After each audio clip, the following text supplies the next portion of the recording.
welcome to the Psychology of Us, where we explore the fascinating ways our minds shape our lives, relationships, and the world around us. I'm Professor Starr, your guide on this journey into the heart of human behavior. Whether you're a psychology student, enthusiast, or simply someone curious about why we think, feel, and act the way we do, this podcast is for you. Each episode will dive into topics that touch our everyday lives, unpacking theories, exploring intriguing questions, and offering insights that help us better understand ourselves and one another. Throughout our time together, I'll also invite your thoughts, questions, and topic suggestions. You can email me at profrjstarr, and that's star with 2 R's, at outlook.com, profrjstarr at outlook.com. Your feedback will shape future episodes and help ensure this podcast feels like a conversation between us. So, let's begin this journey together. Get comfortable, stay curious, and let's discover the psychology of us. Hello, and welcome to the Psychology of Us. Today's episode is one I think you'll find particularly relatable. We're talking about FOMO, the fear of missing out. It's that gnawing feeling that something exciting is happening elsewhere and that you're being left out of an experience you should be a part of. And while FOMO might feel especially modern, amplified by the endless scroll of social media, it's actually a deeply human experience that's been with us for as long as we've sought connection and belonging. Think about it. Have you ever scrolled through Instagram and suddenly felt like your life was a little less interesting compared to what you were seeing? Maybe it was a friend's vacation photos, a colleague's promotion, or even just a casual dinner party you didn't know about.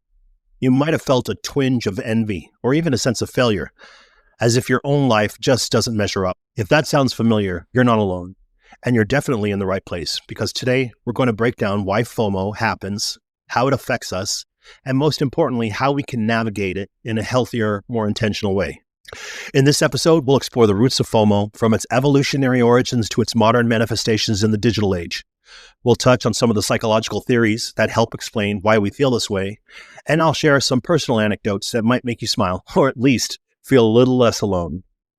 We'll also discuss practical tools for overcoming FOMO and reclaiming a sense of joy and presence in our lives.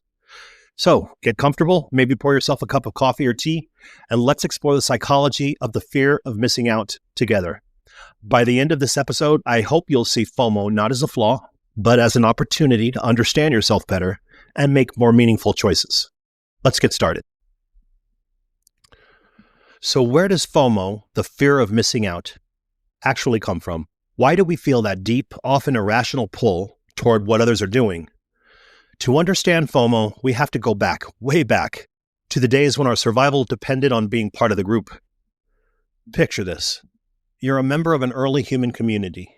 Your survival depends on being included, whether that's for hunting, gathering, or protecting each other from predators. If you're left out, you're at risk. This isn't just hypothetical, it's hardwired into us.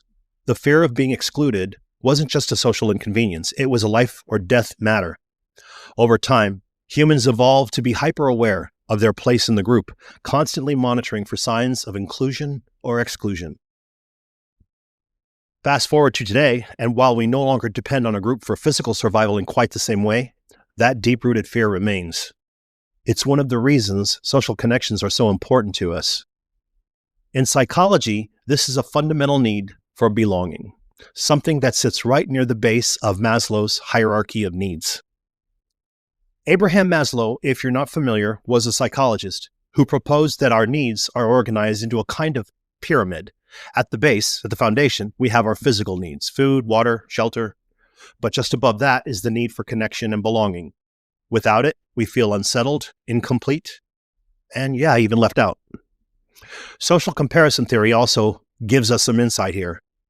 Introduced by Leon Festinger in 1954, this theory suggests that we evaluate ourselves based on comparisons to others. It's how we gauge whether we're doing well, whether we're succeeding, whether we fit in. Now, it's not inherently bad. It can motivate us to grow. But when it becomes constant and unbalanced, it can create feelings of inadequacy. And you guessed it, the fear of missing out, FOMO. I'll admit, I felt it myself. Let me tell you a quick story. Early in my career, I was invited to a conference I've been looking forward to for months. A scheduling conflict meant I couldn't attend.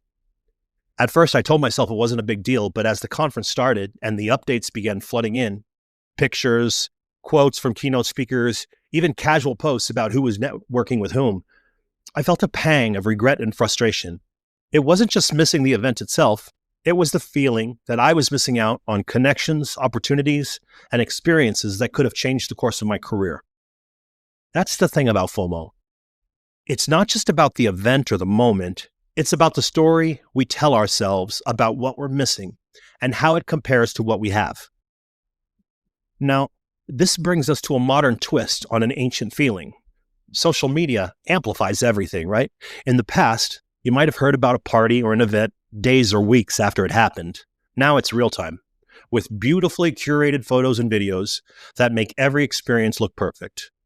It's no wonder that our brains, already primed to notice exclusion, are working overtime trying to process it all. In the next part of this episode, we'll dive deeper into how FOMO has evolved in the digital age, how it taps into our emotions, and how it can affect our mental health.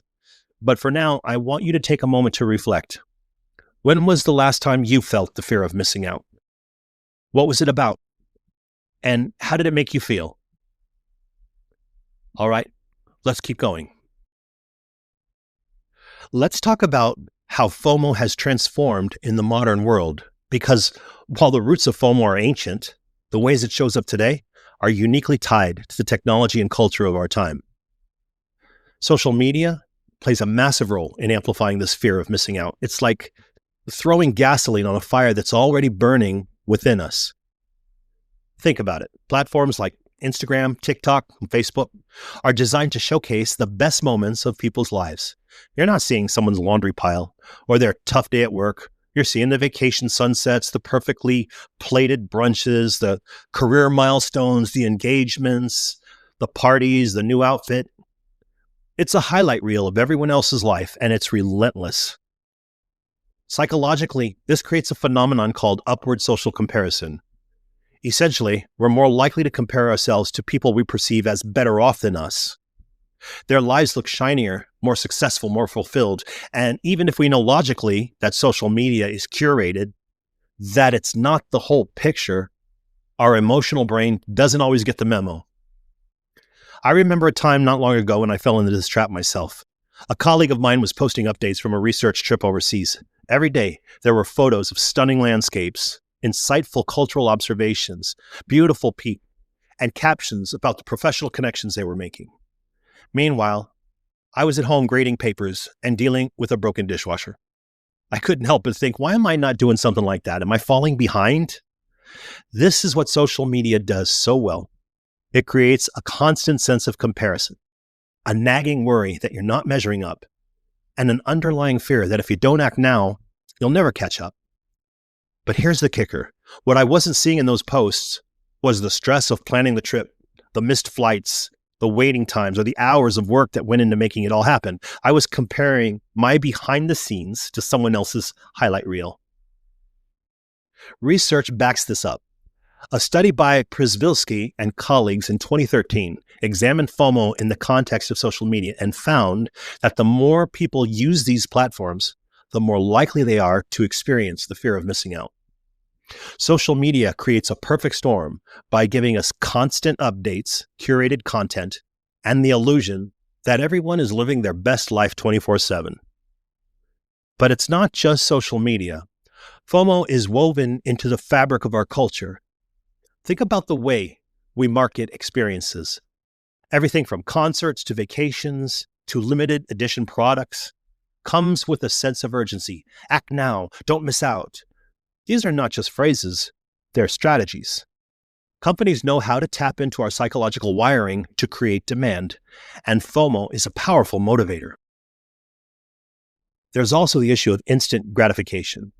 Our brains are wired to seek immediate rewards, and in today's world, we're surrounded by opportunities to chase those little hits of dopamine. Social media notifications, one-click shopping, same-day delivery, even streaming platforms that drop entire television seasons all at once. It feeds into a cycle of wanting more and feeling like we're missing something if we don't engage right away. And let's not forget how the fear of missing out affects us socially. It's not just about missing out on things, it's about feeling like you're missing out on belonging. When you see a group of friends hanging out without you, or a professional circle you're not part of, it can sting. It taps into that deep human need for connection and status, and it can leave you questioning your place in the world. So let me ask you this. How often do you find yourself scrolling through your phone, not because you're enjoying it, but because you're afraid of what you might miss if you don't? And how does that make you feel? Now let's explore the emotional toll of the fear of missing out, how it impacts our mental health and the stories we tell ourselves. Consider this. Is FOMO controlling how you spend your time and energy? And if so, is it serving you or draining you? Now that we've explored where FOMO comes from and how it's been amplified in the digital age, let's talk about its emotional toll, the way it can chip away at our well-being if we're not careful. The fear of missing out isn't just a fleeting feeling.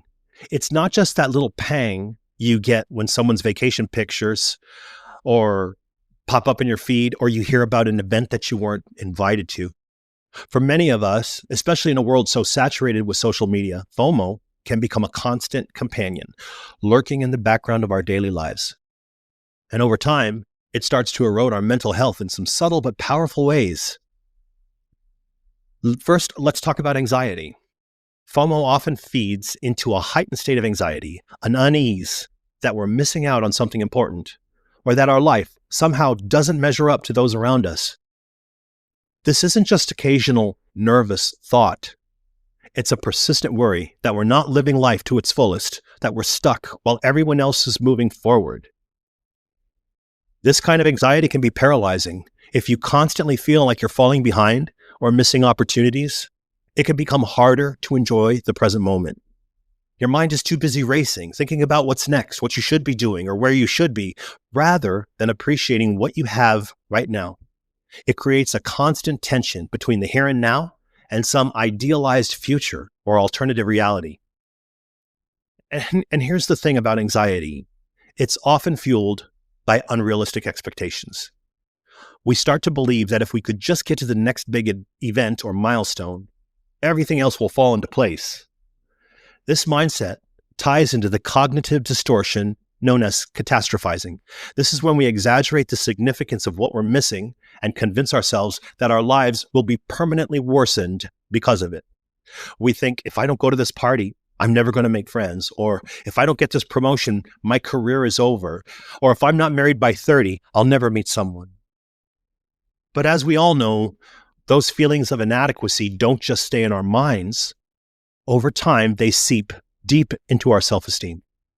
The fear of missing out can erode our confidence, making us feel like we're not good enough or that we're constantly falling short of others' expectations.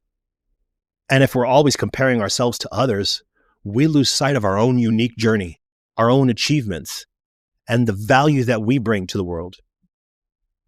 Share a quick story from my own experience.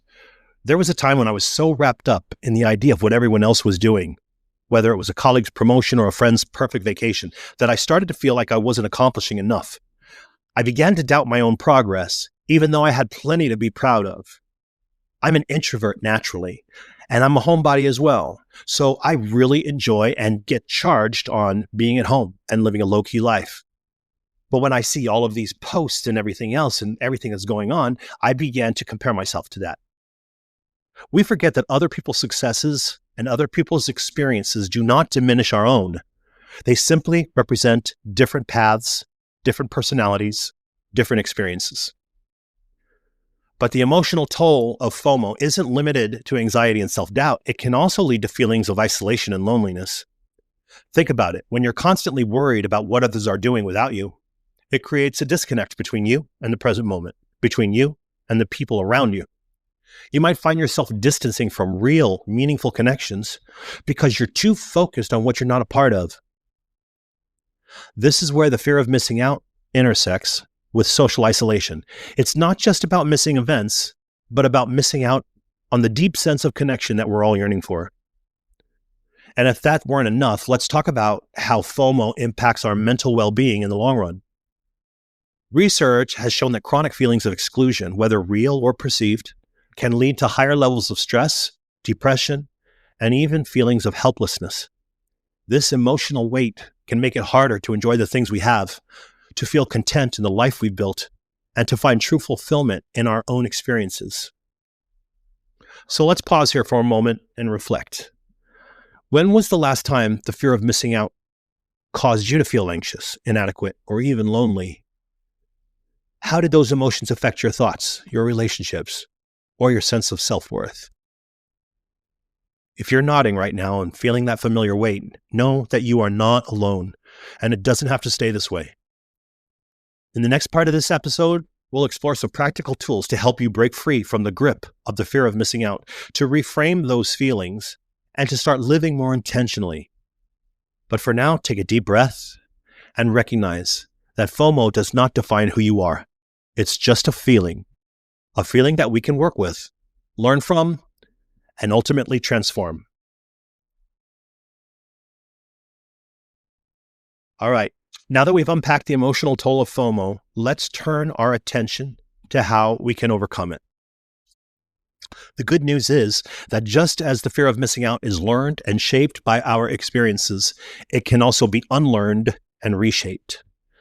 So, if you've been feeling like FOMO has too much of a hold on you, there are ways to regain control, refocus your energy, and start living a more intentional and joyful life. The first step in overcoming FOMO is recognizing when it's happening. This might sound simple, but awareness is key. When you feel that familiar pang, the anxiety of missing out, the urge to check social media, or the desire to be somewhere else, take a step back. Take a step back. Acknowledge that what you're feeling is a natural part of the human experience, but it does not have to drive your actions or emotions. One powerful tool for dealing with FOMO is mindfulness. I know, I say it all the time and it sounds a bit cliche, but bear with me.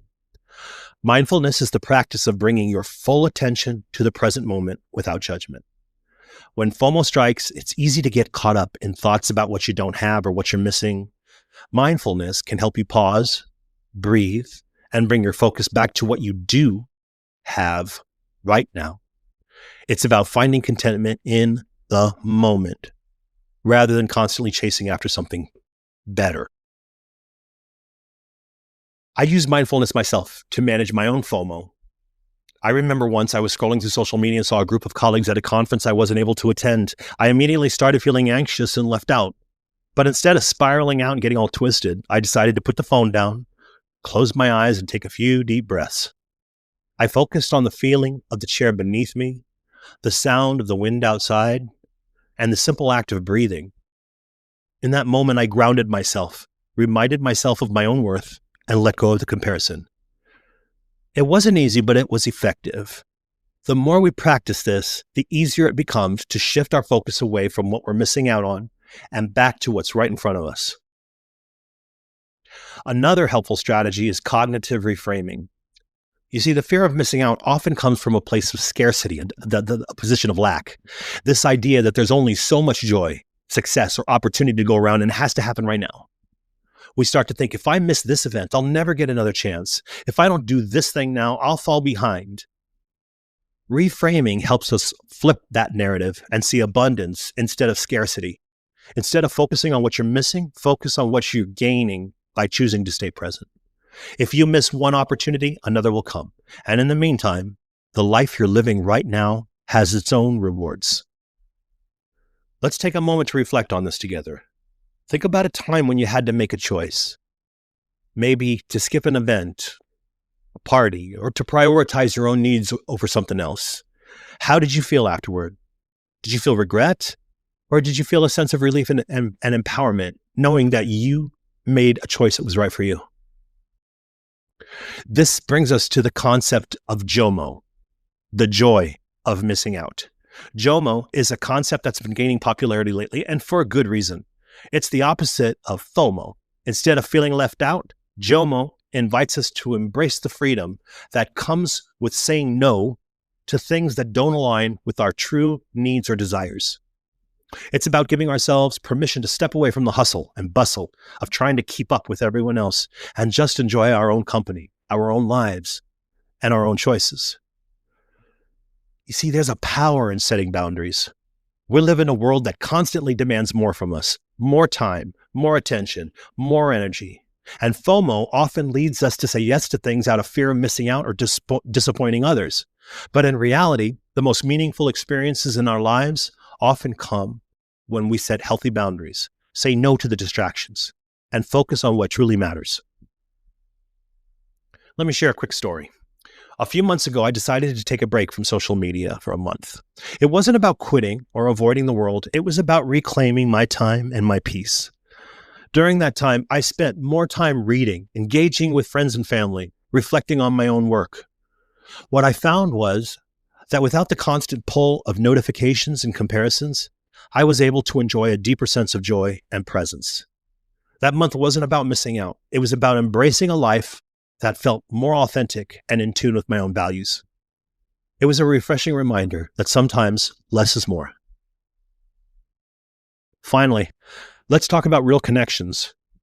You see, the fear of missing out often makes us feel like we need to be everywhere, doing everything and knowing everyone and reading every book and watching every movie and eating at every restaurant.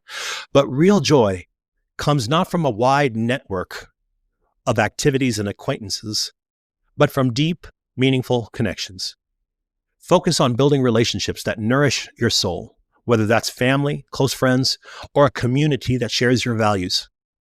The more we invest in these real, authentic connections, the less FOMO will affect us. We'll find contentment, not in what we're missing, but in what we have in front of us. So here's what I want you to take away from this part of the episode. FOMO does not need to control you. By practicing mindfulness, reframing your thoughts, embracing JOMO, the joy of missing out, by setting boundaries and nurturing meaningful relationships, you can reclaim your joy. FOMO might be a part of modern life, but it does not have to define you. Now I want to leave you with one final thought. Take a moment today to reflect on what you really want, not what everyone else is doing or what social media is telling you want or what everybody is posting on social media, but what's important to you. What makes you feel connected to yourself and to others? And how can you cultivate more of that in your daily life? Something to think about. As we wrap up today's episode, let's quickly recap what we've learned. FOMO, or the fear of missing out, is a very natural part of being human. It's a reflection of our innate need for connection and belonging. But while it's a common experience, it does not have to control us. By understanding its roots and recognizing its impact, we can use tools like mindfulness and gratitude to transform FOMO into a catalyst for living more intentionally. Instead of letting it pull us away from the present, we can embrace it as a reminder to focus on what truly matters to us. I hope our exploration of FOMO has helped you understand this all too common feeling a little better, and perhaps given you some tools to navigate it with more ease and intention. Remember, the fear of missing out is something we all experience, but it does not have to control our lives. With mindfulness, reframing, and a focus on what truly matters to us, we can shift the narrative and start living in a way that feels more authentic and fulfilling. If you found today's episode helpful, I would love to hear from you. Feel free to reach out to me at profrjstarr@outlook.com. That's profrjstarr, and Starr has 2 R's, at outlook.com, with your questions, thoughts, or topic suggestions for future episodes. Your feedback is always appreciated, and I'd love to hear from you. And I'm here to continue the conversation with you. And of course, don't forget to subscribe so you don't miss our next episode, and share the episodes that mean something to you. We've got plenty of exciting topics coming up, and I can't wait to dive into them with you. Thank you again for joining me on The Psychology of Us. Until next time, take care of yourself, stay present, and most importantly, keep exploring the fascinating world of human behavior. Be well, and I'll see you soon.